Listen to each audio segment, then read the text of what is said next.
Hello बच्चों, welcome in start to learn. आज है 28 अक्टूबर और 28 अक्टूबर से जो भी इम्पोर्टेंट करंट अफेयर्स बनेंगे सभी हम यहाँ डिस्कस करेंगे और उनसे रिलेटेड इम्पोर्टेंट फैक्ट भी हम आपको बताएंगे। तो पूरी वीडियो को आप ध्यान से देखिए और हर क्वेश्चन को अपनी नोटबुक में नोट कीजिए। तो चलिए करते हैं स्टार्ट। आज का हमारा पहला क्वेश्चन है, संयुक्त युद्ध अभ्यास ब्लू फ्लैग कहाँ चल रहा है? तो अभी हाल ही में युद्ध अभ्यास चल रहा है जिसका नाम है ब्लू फ्लैग। क्या है? Blue flag 2021।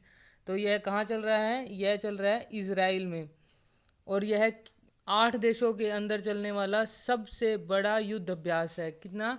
सबसे बड़ा, अब तक का सबसे बड़ा आधुनिक हवाई अभ्यास है यह। और यह 8 देशों के बीच में चल रहा है। और कहाँ चल रहा है? इजराइल में। कौन से 8 देश हैं? तो वो हैं Israel, Bharat, Germany, Italy, Britain, France, Greece और अमेरिका। कौन से हैं? Bharat, Israel, Germany, Italy, Britain, France, Greece और अमेरिका। यह अब तक का इजराइल में चलने वाला सबसे बड़ा युद्ध अभ्यास है और यह कहाँ चल रहा है? इजराइल के अंदर। और इसके अंदर भारत की तरफ से कौन सा विमान हिस्सा लेगा? तो वो है मिराज 2000। कौन सा? मिराज 2000 भारत की तरफ से इसमें हिस्सा लेने वाला है। और चलिए अब चलते हैं कि नेक्स्ट क्वेश्चन क्या है, पैदल सेना दिवस कब मनाया गया? तो अभी हाल ही में 27 अक्टूबर को पैदल सेना दिवस मनाया गया, इन्फेंट्री दिवस। और यह क्यों मनाया जाता है? क्योंकि आज से 75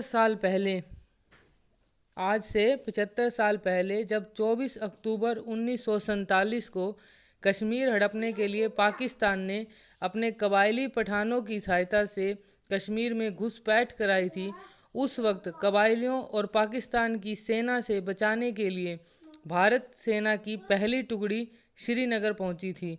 और इसी भारतीय सेना ने, यह पैदल भारतीय सेना थी और भारतीय सेना ने 27 अक्टूबर 1947 को कश्मीर को इन कबायलियों से मुक्त करा लिया था। और उसी की याद में 75 साल पहले की कबायलियों को कश्मीर से खदेड़ने की याद में यह दिवस मनाया जाता है। नेक्स्ट क्वेश्चन करते हैं, भारत और किस देश ने नई दिल्ली में पहली रणनीतिक वार्ता शुरू की है?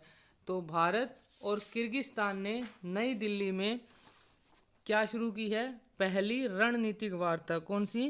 पहली रणनीतिक वार्ता। किर्गिस्तान, तो किर्गिस्तान की कैपिटल क्या है? बिश्केक। किर्गिस्तान की करेंसी क्या है? Kyrgyzstani som. और किर्गिस्तान के प्रेसिडेंट कौन है? एस चंपारू। कौन है? एस चंपारू। नेक्स्ट क्वेश्चन करते हैं, भारत के पहले radio over internet protocol system का उद्घाटन कहाँ हुआ है? कौन सा protocol? Radio over internet protocol system. कौन सा है यह? भारत का पहला प्रोटोकॉल सिस्टम है और इसका उद्घाटन कहाँ हुआ है? कोलकाता में। किस में हुआ है? कोलकाता में। श्यामा प्रसाद मुखर्जी जो पोर्ट है वहाँ पर इसका उद्घाटन किया गया है। नेक्स्ट क्वेश्चन करते हैं, अमृत महोत्सव पॉडकास्ट किसने लॉन्च किया? तो अभी हाल ही में जी.के. रेड्डी, किसने? अपने संस्कृत मंत्री जी.के. रेड्डी ने, जो हमारे स्वतंत्रता सेनानी कुर्बान हुए थे, उनकी कुर्बानी को याद करने के लिए अमृत महोत्सव पॉडकास्ट लॉन्च किया है। नेक्स्ट क्वेश्चन, भारतीय मूल की अनीता आनंद किस देश की नई रक्षा मंत्री नियुक्त की हैं? तो भारतीय मूल की अनीता आनंद अभी हाल ही में कनाडा की नई रक्षा मंत्री नियुक्त की गई हैं। कहाँ की? कनाडा की नई रक्षा मंत्री। और यह कौन है? यह भारतीय मूल की हैं। तो कनाडा की कैपिटल है ओटावा। कनाडा की जो करेंसी है वो है कनाडाई डॉलर और कनाडा के पीएम है जस्टिन ट्रूडो। कौन है? Justin Trudeau. नेक्स्ट क्वेश्चन, कहाँ 34 चिल्ड्रन फ्रेंडली पुलिस स्टेशन की स्थापना हुई है? तो अभी हाल ही में उड़ीसा के अंदर 34 चिल्ड्रन फ्रेंडली पुलिस स्टेशन की स्थापना की गई है।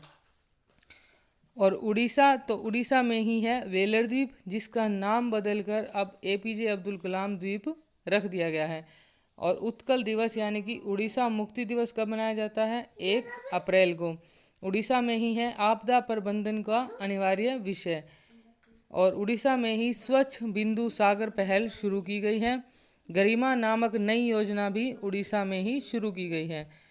उड़ीसा का जो पुरी शहर है वह 24 घंटे शुद्ध पेयजल उपलब्ध करवाने के लिए विश्व प्रसिद्ध है। और उड़ीसा के ही 3 मंदिर विश्व प्रसिद्ध हैं जो हर बार एग्जाम में देखे जाते हैं। वो है लिंगराज मंदिर, कोणार्क मंदिर और जगन्नाथ मंदिर। तो ये तीनों मंदिर कहाँ के हैं? उड़ीसा के। ये फैक्ट हमें उड़ीसा के ध्यान रखने हैं। यह हर वक्त एग्जाम में किसी न किसी लैंग्वेज में ज़रूर देखे जाते हैं। नेक्स्ट क्वेश्चन, केंद्र सरकार ने किस राज्य में शहरी गतिशीलता का समर्थन करने के लिए एडीबी के साथ समझौता किया है? तो केंद्र सरकार ने अभी हाल ही में शहरी गतिशीलता का समर्थन करने के लिए एडीबी के साथ $4.5 मिलियन का जो ऋण समझौता किया है वो किया है मिजोरम राज्य में। किसमें? मिजोरम राज्य में। और मिजोरम राज्य का ही चाप चारकुट त्यौहार विश्व प्रसिद्ध है। तो मिजोरम से क्या प्रसिद्ध है? चाप चारकुट त्यौहार, जो लगभग एग्जाम में देखा जा रहा है। और बात आई है एडीबी की, तो एडीबी की स्थापना हुई थी 1966 में और एडीबी का हेडक्वार्टर है फिलीपींस में। और एडीबी के वर्तमान में हेड हैं मातासाक सुकु। क्या है? मातासाक सुकु। नेक्स्ट क्वेश्चन, स्वास्थ्य बीमा के लिए एसबीआई जनरल इंश्योरेंस ने किसके साथ समझौता किया है? तो स्वास्थ्य बीमा के लिए एसबीआई ने अभी हाल ही में जनरल इंश्योरेंस के लिए फ़ोन पे के साथ समझौता किया है। किसके साथ? फ़ोन पे के साथ। नेक्स्ट क्वेश्चन, किस देश की नौसेना प्रमुख एडमिरल एम शाहीन इकबाल, कौन? एडमिरल एम शाहीन इकबाल भारत के दौरे पर आए हैं। तो अभी हाल ही में बांग्लादेश के नौसेना प्रमुख एडमिरल एम शाहीन इकबाल भारत के दौरे पर आए हैं। नेक्स्ट क्वेश्चन, किस देश ने अपना नया सीमा कानून पारित किया है? तो अभी हाल ही में चीन ने अपना नया सीमा कानून पारित किया है। इस कानून में क्या है? तो इस कानून के अंदर चीन की जो सेना है उसको किसी भी ऐसे कार्य से अपने अक्षेत्र की रक्षा करने की अनुमति देता है जो कार्य उसकी अक्षेत्रीय संप्रभुता को कमज़ोर करता हो। क्या करता है यह चीन की सेना को किसी भी ऐसे कार्य से अपने अक्षेत्र की रक्षा करने की अनुमति देता है जो उसकी अक्षेत्रीय संप्रभुता को कमज़ोर करता हो।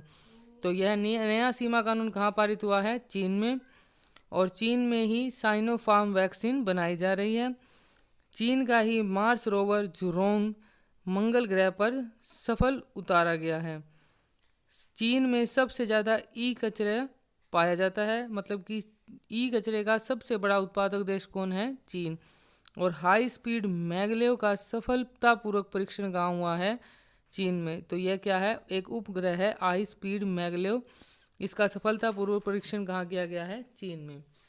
नेक्स्ट क्वेश्चन करते हैं, मेजर ध्यानचंद खेल रत्न अवार्ड के लिए कितने खिलाड़ियों के नाम प्रस्तावित हैं? तो अभी तक के सबसे अधिक सर्वाधिक 11 खिलाड़ियों को मेजर ध्यानचंद खेल रत्न पुरस्कार 2021 के लिए प्रस्तावित किया गया है। तो यह अभी तक 2021 तक के सर्वाधिक जो खिलाड़ी हैं उनका नाम शीर्ष खेल सम्मान मेजर ध्यानचंद रत्न अवार्ड के लिए प्रस्तावित किया गया है। इसके अंदर टोक्यो ओलंपिक 2021 के gold medalist javelin thrower Neeraj Chopra, रत्न पदक विजेता पहलवान दहिया, कौन से? रवि दहिया, कांस्य पदक जीतने वाले पुरुष हॉकी टीम के गोलकीपर PR राजेश और कांस्य जीतने वाली महिला बॉक्सर लवलीना बोर्गेहन शामिल हैं। और पैरालंपिक से इसके अंदर गोल्ड मेडलिस्ट हैं javelin thrower Sumit Antil, shooter Manish Narwal व अवनी लखेरा, बैडमिंटन खिलाड़ी कृष्णा नागर व प्रमोद भगत को भी नामित किया गया है।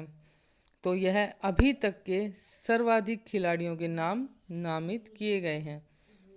पिछले साल 5 खिलाड़ी थे और 2016 में रियो ओलंपिक के बाद इसमें 4 खिलाड़ियों को अवार्ड दिया गया था।